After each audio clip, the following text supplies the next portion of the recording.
everybody, and welcome to another exciting installment of Wrestling Rampage. The two-man band is back. That's right, we are back. And we have this for you guys, another DVD review, as we're going through the 2004 retrospective WWE year. Yes. As we do every pay-per-view from 2004. We got all the DVDs. Right now we're going to be doing WWE Backlash 2004. This is the DVD review for you guys. If you guys did not watch the previous one, go and watch WWE WrestleMania 20, where it all begins. Yes, the two-part special. That's right, it was a two-part special. Watch part 1 and part 2, so you guys can watch the entire thing. We had to do it in 2 parts because it was such a big event. But we're going to get started with Backlash 2004, April 18th, 2004. It is a Raw brand exclusive pay-per-view only, sponsored by Dragon Guard. It was a video game for the PlayStation 2 around this time. I've never heard of this game. And I've never heard of the game either. Plus, it had a dragon on it and stuff. Yeah. I didn't really play too many fucking games with dragons. That just wasn't my thing. But that was what the video game sponsored by was. The theme song was Eyes Wired Shut by Edgewater. Yes, great song. Love this song. I thought it was a really good song for this pay-per-view. If you guys go check it out, you guys might like it. You know, this is, the 2004, the theme songs from like the 2001s to, 2006, those were kind of now some were the shits. Yeah. But, those were some of the songs that I actually enjoy listening to myself. That's the type of music I'm into. We're at the Rexall Place in Edmonton, Alberta, Canada. The birthplace of Chris Benoit. Yes. As you guys can tell, Chris Benoit is on the cover. Twice. He has his face and he has his body doing the heart pounding. So this pay-per-view was pretty much about Chris Benoit, to be honest with you, because they ended up making Chris Benoit April 18th, 2004, Chris Benoit Day in Edmonton. April 18th is Chris Benoit Day. Probably not anymore. Yeah, not anymore. April 18th in Edmonton, Canada is just another day. Yep. Or it's going to be wiped clean, one of the two. Yep. But we're in Edmonton, Alberta. The Heat match for this, which is available on the disc as well, which is pretty cool. Yeah. Sunday Night Heat. We have Val Venus taking on Matt Hardy. Yeah, Charles, Matt Hardy's on Heat. No, imagine that. Yeah, imagine that. Now, not only that, but this is the time that it was right after the draft. Yes, it was. Where they started drafting superstars. It was right after WrestleMania.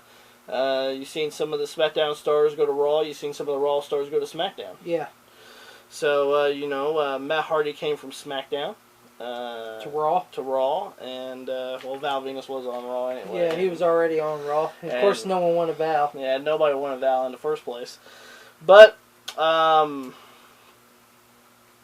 it was it was what it was. It wasn't that great. The crowd was booing Val Venus all through this motherfucker. Yeah, they're like, oh, Val, fuck Val. Yeah, and the crowd was cheering Matt Hardy in this match. Yeah, Matt Hardy was starting getting a lot of cheers at this point. They had the V1 signs out there. Not only that, but Matt ended up getting a busted lip in this match as well.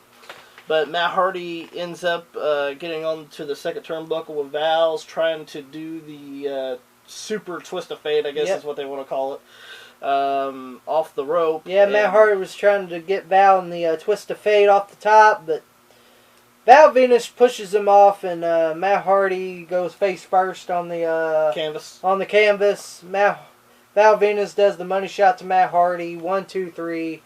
Val Venus beats Matt Hardy. And I'll be honest with you, I was kind of shocked. Yes, I was. I was shocked that Val Venus beat Matt Hardy. Charles, you would have been shocked too, probably. Yeah, I was sitting there, I was like, come on, Matt Hardy's going to win this. Yeah, come on. Against Val Venus. You're going against fucking weak-ass Val Venus. The the marijuana man. But he ends up, Val Venus ends up getting a win over Matt Hardy, which was kind of shocking. First match on the card is Shelton Benjamin, who just came from SmackDown. To Raw. To Raw. He's going to be facing the Nature Boy Ric Flair. This match came about because Shelton Benjamin ended up beating Triple H 2 times in a row on Raw. Yes, he did. He beat Triple H twice on Raw. Yes, and Triple H is like, I'm going to send Flair out there to do my dirty work. That's right. Flair, you go out there and take care of my light work. Yep. I'm in the main event. You're going to be on first. Yeah. So that's what he did to the old Nature Boy. Yeah. That's what he did to the Nate. The old Nate. But, and Ric Flair comes out to his old WWF theme. Yeah, the doo-doo. I love that theme. Yes. I love that theme better than the nowadays theme. Yeah, I don't care for his woo and, that one. I like his old WWF theme. Yeah, from 91, 92. He came out to that theme, which I've always enjoyed that theme more than the one that he uses every other time now. But Flair ends up getting brass knuckles out of nowhere. I don't know where he got them from. I don't know either. They were on the mat. I don't know how the fuck they got there. I don't know if he pulled them out of his tights or his boots and it fell, but he ended up grabbing some brass knucks in the corner. Shelton Benjamin does the Stinger Splash right there to Flair on Flair's backside. Yep. And, on the back of Flair, and then Shelton Benjamin climbs up to the top rope, does a flying clothesline. 1, 2, 3. Shelton Benjamin picks up the win over the Nature Boy Ric Flair in a really good opening match. It was a good opening match for Backlash 2004. Now, I would have rather seen him do maybe the T-bone or suplex. maybe even it's T-bone suplex, but he won by top rope clothesline was pretty good for this time. See, this is the thing about this, and we're going to get into this a little later. Some of these, the matches were good, but the matches were really good. The matches were really good, but some of the finishes, on some of these matches were flat as shit. Yes, which we're going to lead into this match, probably Tommy's favorite match of the night, no doubt. Coach Jonathan Coachman, the new Raw announcer. Yes, takes on Tajiri. And all this match came about was because Tajiri sprayed fucking mist in the coach's eyes. Yeah. And that's all this fucking shitty match came about. Well, fuck this match. How you like that? I like Coach, don't get me wrong. But his basketball shorts. I like Jonathan Coachman, and I like Tajiri, don't get me wrong, but the match sucked. Yeah, there was no reason to have this match. There was no reason to add this match to fucking Backlash.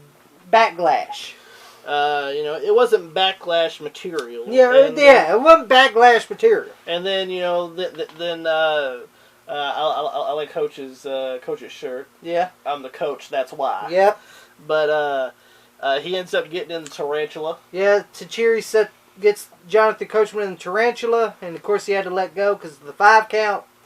And the referee's checking on Coach. Here comes Garrison Cade. As Tajiri's setting up for the buzzsaw kick. Yes, Tajiri was setting Coach up for the buzzsaw kick. Garrison Cade comes in, punches him in the face. Fucking Jonathan Coachman rolls up Tajiri and a schoolboy. 1, 2, 3, and beats. And Jonathan Coachman picks up the win over Tajiri. Once again, a kind of weak finish. Yeah. I don't understand Garrison Cade's fucking reason. Involvement with Coach. And involvement with Coach, but, it is what it is. And, Tajiri's just looking around. Yeah, how the fuck did Coach beat me? Yeah, how did Coach beat me? Then we have a handicap match. Yes. A 2-on-1 handicap match when Chris Jericho takes on his former best friend and former lover,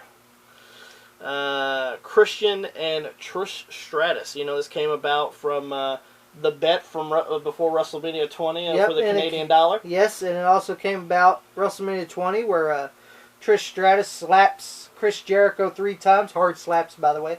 She laid it in. Make it good. She made it good, all right. Oh, yeah. And then Christian impregnates her. Does this, and then Christian kisses her, and that's how this all came about. She wanted a real man, Chris. She wanted a real man, Chris. And my favorite fucking Chris Jericho, fuck, I'm gonna get you two. Yeah, I'll get you two.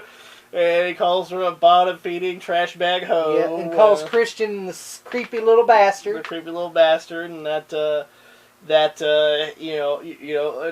is talking about how she's babe of the year and all this stuff, and he goes, "I'm a sexy beast, baby." Yeah. But this was a good handicap match. Yeah. It was good. It was a pretty good match. I enjoyed it. Of course, and Trish played a heel pretty well. Trish Stratus played the right way to be a heel. She ran. She would come in when Jericho's down. Yep, she comes in when Jericho's down, when Christian has him down. Tag, Trish Stratus played the heel role perfectly. Yes.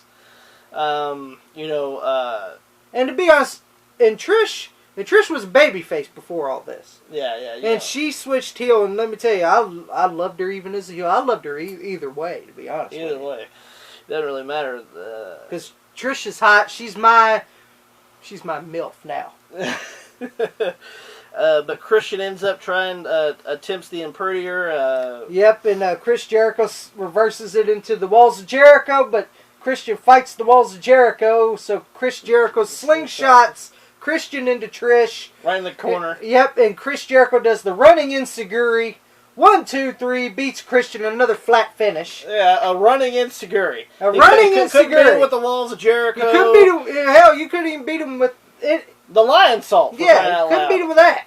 Yeah, it was a running ensiguri. A running ensiguri puts away Christian. Puts away Christian. So another flat finish. Yeah, another flat finish. Wrong, we're getting a lot of flat finishes. The matches were good. It's just the flat finishes.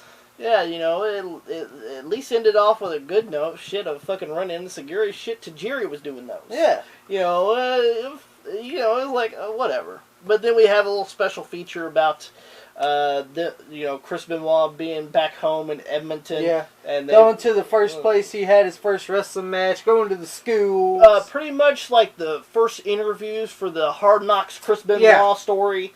But that was later on that came out with that DVD.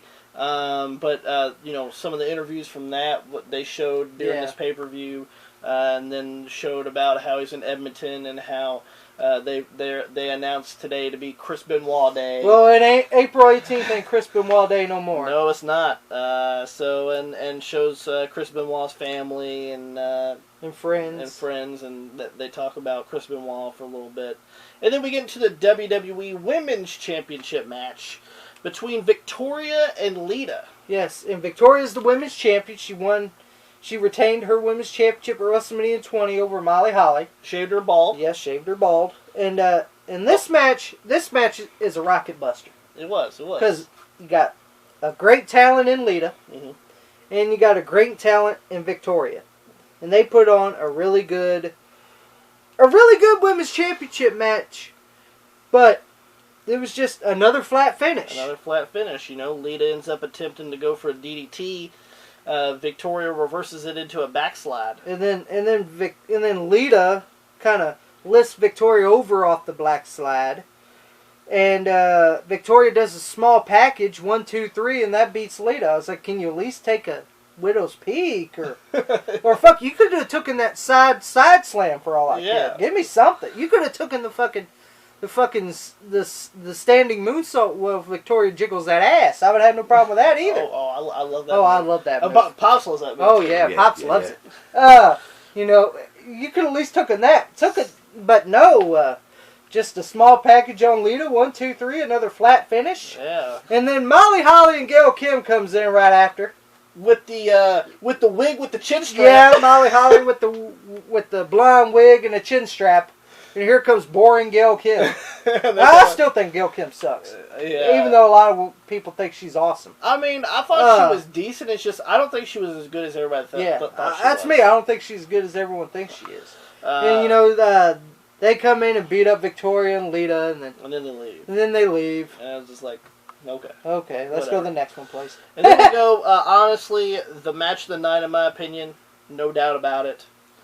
We get a WWE Intercontinental Championship is on the line in this hardcore match between the Intercontinental Champion, the Legend Killer, Randy Orton, representing Evolution. Representing Evolution, takes on Mick Foley, or as they say right here on here, Cactus Jack. Yes. Now, granted, they were calling him Mick Foley, but he was wearing the Cactus Jack fucking get-up. He was dressed... He was Cactus Jack. He turned into Cactus Jack. Well, they never really classified to me, he turned into fucking Cactus Jack.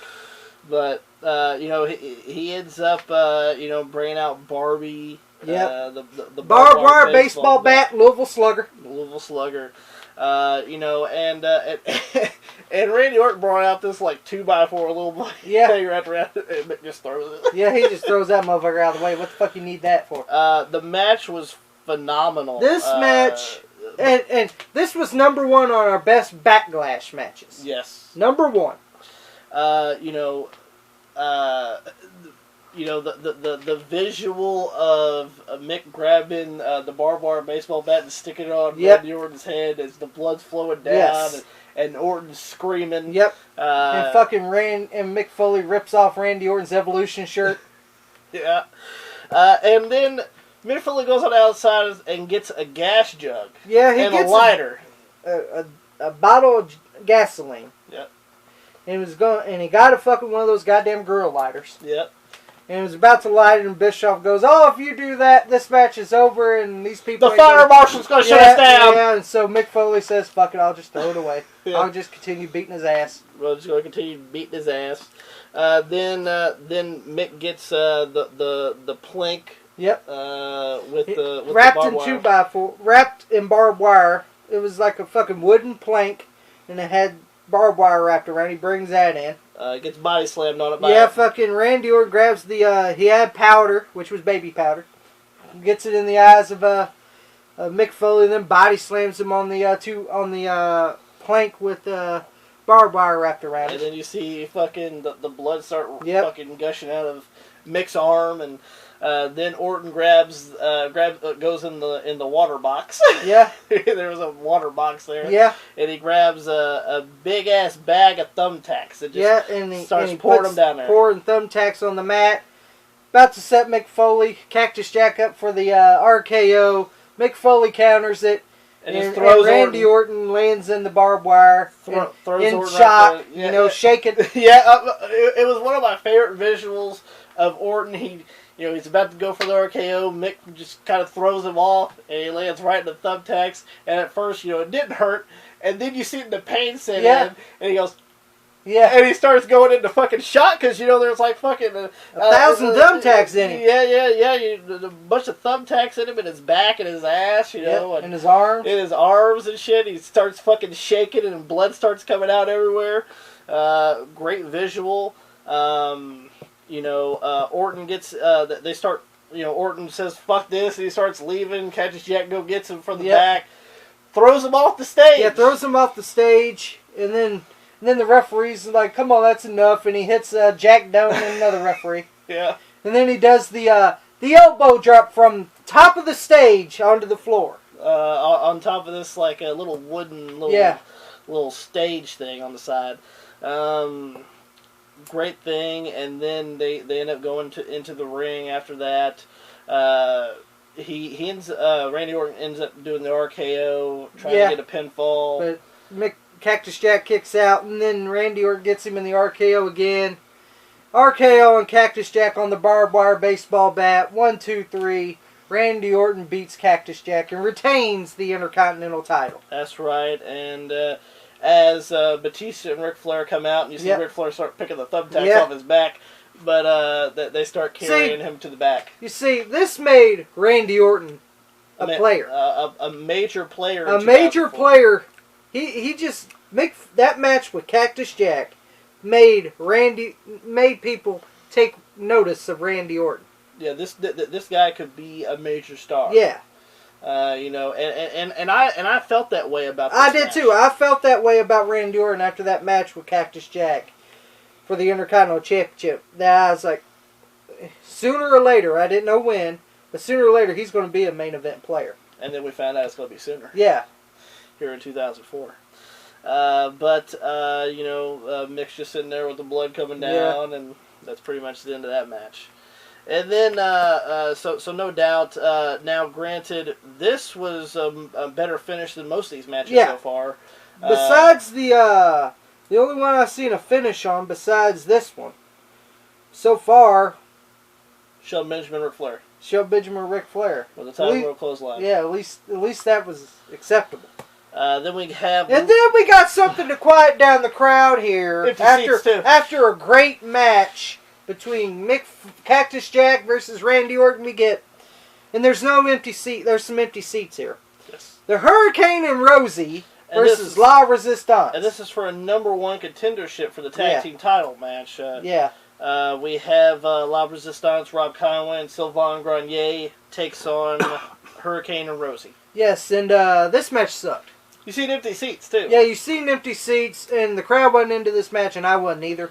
I was like, fuck this match. This match sucks. Boring ass. This is how boring this match was. Eugene came down walking around. Yeah, and the crowd was still dead while Eugene was walking down with one knee pad down, one knee pad up.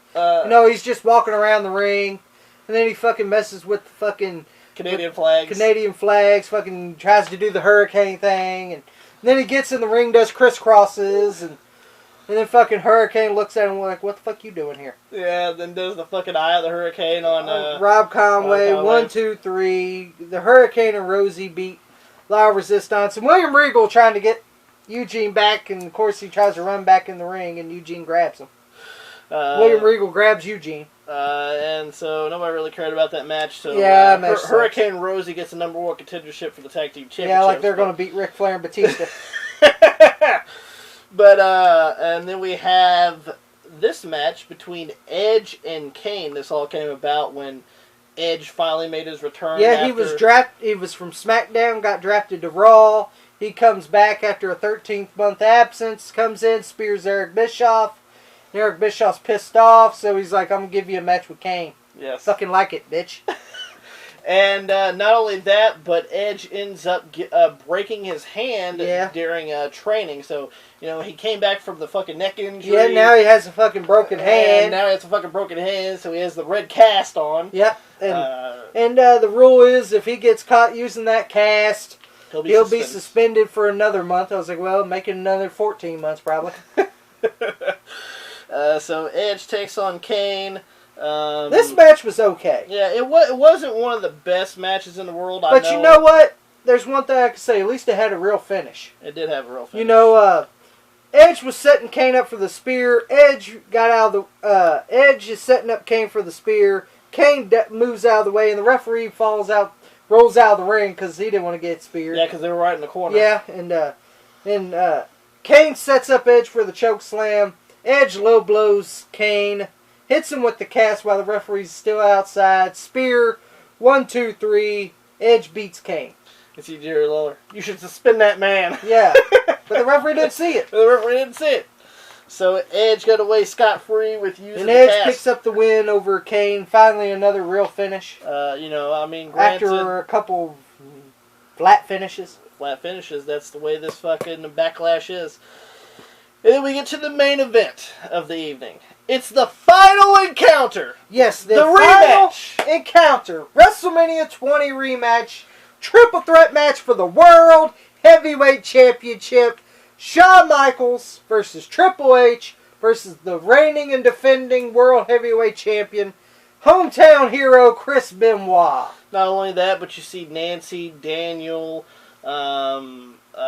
David Benoit, his father, his mom, all of his friends. His family's on the outside of the ring, on the side, cheering their, Benoit, cheering him on. It was a pretty emotional moment for him. Now, the one thing is, we're at Edmonton, Canada. Yeah, and you know what was kind of... Shawn comes down, and he gets booed. Triple H got a bigger pop than what Shawn Michaels got. Yes. When Shawn Michaels came in there, he got booed out of the Triple H still in the white boots, by the way. Yeah, well, he got a bigger pop than what fucking Shawn got. Yeah, Shawn got booed. And then here comes Benoit. He gets cheered, hometown hero. Yep. They go, and from Edmonton, Canada. And I was like, well, he lives in Atlanta, GA. Yeah. he powdered to the United States. So I don't know why the hell they were clapping for. But I guess because he was born in Edmonton. I guess, but it ends up with. I thought this was a good match. It was a good triple threat match, but I thought their match at WrestleMania 20 was better. Yes. If you want to go back and compare the two, most definitely WrestleMania 20, they had a better match. Yeah, they had a better triple threat match than what this one was. Now I know Jim Ross said that this match was better. I thought I thought their WrestleMania 20 match was better. Benoit Michaels ends up getting Benoit into the sharpshooter. And here comes Earl Hebner. Because the crowd boos Earl Hebner. And of course, here we go. We're in Canada. You're in fucking Canada. You screwed Brett. This is fucking 7 years ago. What fucking years ago? Get the fuck over yourselves. Brett got screwed. Everyone screws everybody, okay? Yes. So get fucking over it. That shit happened in 97. That shit happened in 97. This is 2004. Get over it. It fucking happened 7 years ago. And then you see these little kids saying, you screwed Brett. Yeah, like you weren't even born. You weren't even fucking born. How the fuck do you know about Bret Hart? You were still swimming around in your daddy's nutsack, pal, okay? Yeah, so how the fuck would you know? How would you know if fucking Earl Hebner and fucking Shawn Michaels screwed Brett? Yeah, how the fuck would you know? But, and then, Benoit ends up slingshotting Triple H over the barricade. Yep. Shawn Michaels ends up trying to set up for the Sweet Chin Music as Benoit is getting right back in the ring. Benoit counters into the sharpshooter. Yes, and Triple H tries to get in the ring. Shawn got one finger on the rope. And then Chris Benoit pulls him back and here comes Triple H trying to get back in the ring. He's barely trucking it in there. And Shawn Michaels taps out. Chris Benoit is still World Heavyweight Champion. We get Benoit celebrates in the ring, holding the world title up, and also the Canadian flag. Yeah. And then we fade to black, WWE logo, and that's the end of Backlash 2004. I don't know why Pops is looking at the camera all weird, but we got some extras on here. We got the promos for the final encounter, the no-holds-barred match, and the 2-on-1 handicap match. We get Sunday Night Heat. We get the Ric Flair interview, La Resistance, and Eric Bischoff office, like anybody gave a rat's ass. You got Val Venus versus Matt Hardy. You got the post-match interviews, Molly Holly and Gail Kim. You got Mick Foley. Eavesdropping on Garrison, Kane, and Coach after Coach's shitty match. And then you got Chris Benoit on Raw on 4/19/2004. Where he comes out and thanks Stu right there in Calgary. Yeah. So that's the end of the Backlash 2004 review. If you guys enjoyed, don't forget to give us a big thumbs up. If you guys enjoyed, don't forget to like us on Facebook, facebook.com/WrestlingRampage2. Follow us on Twitter @WrestleRampage. If you want to send something for mailbag money, you guys can do that through our P.O. Box. Joseph Flatt, F-L-A-T-T, at P.O. Box 6005, Elizabethtown, Kentucky 42702. And don't forget to hit that subscribe button to one of the best damn wrestling YouTube channels going today, Wrestling Rampage. Tom, why don't you take it away? If you don't subscribe right here to Wrestling Rampage, then I guess you just don't know